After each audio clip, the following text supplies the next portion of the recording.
حياكم الله، مرحبا، اهلا وسهلا.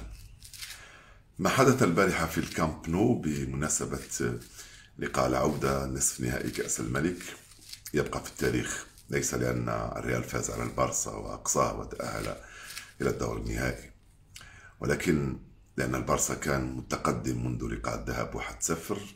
اغلب الناس كانوا يتوقعون بان البارسا سيتاهل الى المباراه النهائيه، لان البارسا هو رائد الترتيب، هو الأفضل هذه الأيام، لأن البارسا بدأ المباراة بروعة في الربع ساعة الأول. كان بإمكانه أن يسجل هدفا بل هدفين قبل أن يعود ريال مدريد في ال 75 دقيقة المتبقية من عمر المباراة، لأن النتيجة كانت ثقيلة. 4-0 في الكامب نو لم يسبق لها مثيل طبعا، حتى البارسا لم يسبق له أن خسر بالأربعة في الكامب نو منذ 26 سنة، منذ خسر في دوري أبطال أوروبا في دوري المجموعات أمام دينامو كييف. أنا ذاك كان يلعب عندهم تشيفتشينكو اللي لعب بعد ذلك في الميلان، قائد منتخب أوكرانيا لسنوات طويلة جدا.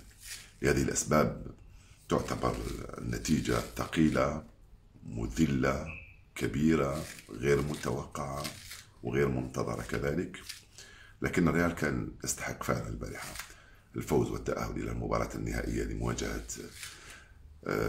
لمواجهة أوساسونا في الدور النهائي في السادس ماي القادم.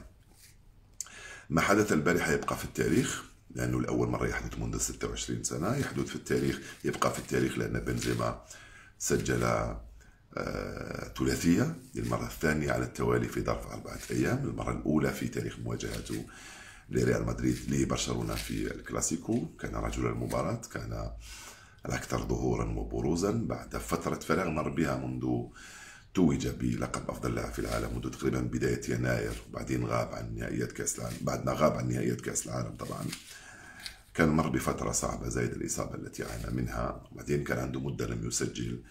أرجع للتسجيل أمام بلد الوليد عندما سجل الثلاثية. قلت بأن بنزيما كان رجل المباراة، كان صانع الحدث. وسائل الإعلام صفحة اليوم كلها تتحدث عن بنزيما أكثر مما تحدثت عن الريال في مباراة لعبها لاعبو الريال بمعنويات جد مرتفعة وبذهنية صلبة كثير مقارنة بلقاء الذهاب. كانوا فيها اللاعبين منرفزين مثل ما شفنا فينيسيوس جونيور كثير، رغم أنه البارح اللي خرج بالبطاقة الحمراء هو وإيدر ميليتاو، ولكن في لقاء الذهاب كان متنرفز أكثر. البارح لعب هو أيضا مباراة كبيرة جدا فينيسيوس جونيور، لعب بنزيما أيضا مباراة كبيرة جدا.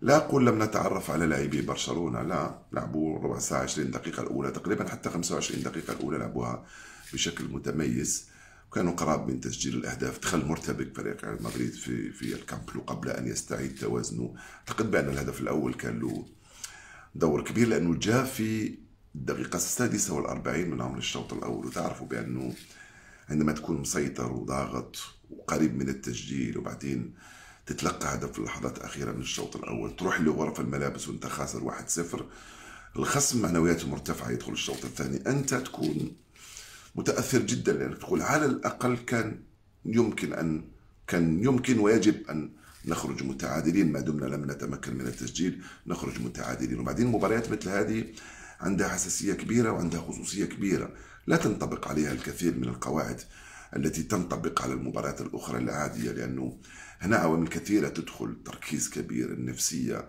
الذهنية، العقلية، التحضير الجيد، تدخل معطيات كثيرة جدا في المواجهات هكذا الكلاسيكية بين الريال والبارسا، أو في مواجهات كلاسيكية أخرى في دوريات أخرى سواء في إيطاليا أو في إنجلترا أو حتى في ألمانيا أو فرنسا. المهم أن الذي حدث البارحة لم يكن متوقعا، ولكنه كان مستحقا، كان مثيرا، كان رائعا كذلك بالنسبة للاعبي فريق ريال مدريد الذين على الأقل بعد تقريبا خسارتهم للدوري، لأنه الفارق صار كبير جدا الآن بينهم وبين فريق برشلونة، على الأقل يضمنوا تتويج ثاني بعد تتويجهم بكأس العالم للأندية في بداية السنة.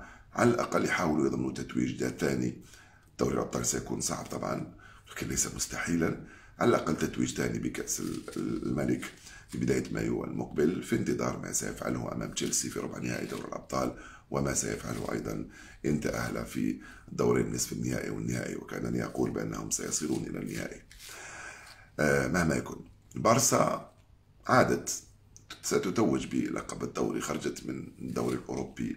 الشيء الملفت أيضا البارحة بالنسبة للبارسا أنه لو تتذكروا معي في الدقيقة 10 من انطلاقة المباراة كل الملعب في الكامب نو كان يهتف ميسي ميسي ميسي. هذا دليل على أنه هناك رغبة جماهيرية في استعادة نجمهم ميسي، خاصة وأن ظروفه مش ولا بد في فريق باريس سان جيرمان. وبدينا نقترب إلى القناعة الجماعية، ميسي، الإدارة، الجماهير، قناعة جماعية بأنه خلاص ميسي قضى موسمين ويجب أن يرحل، يعود من حيث أتى، أو يذهب إلى إنتر ميامي أو يذهب إلى الهلال السعودي. المهم أغلب الظن أن ميسي سيخرج من باريس سان جيرمان، وأغلب الظن أنه سيعود إلى برشلونة بعد الترحاب الذي عبرت عنه جماهير برشلونة البارحة. ولكن البارحة المهم ليس ميسي، بنزيما هو كان المهم، الريال هو الذي كان أهم، والفوز بالأربعة يبقى يوجع شوية على كل حال. ولكن الشيء الأكيد أنه كان مستحق في مباراة كانت جميلة جدا مقارنة بمباراة الذهاب. سلام.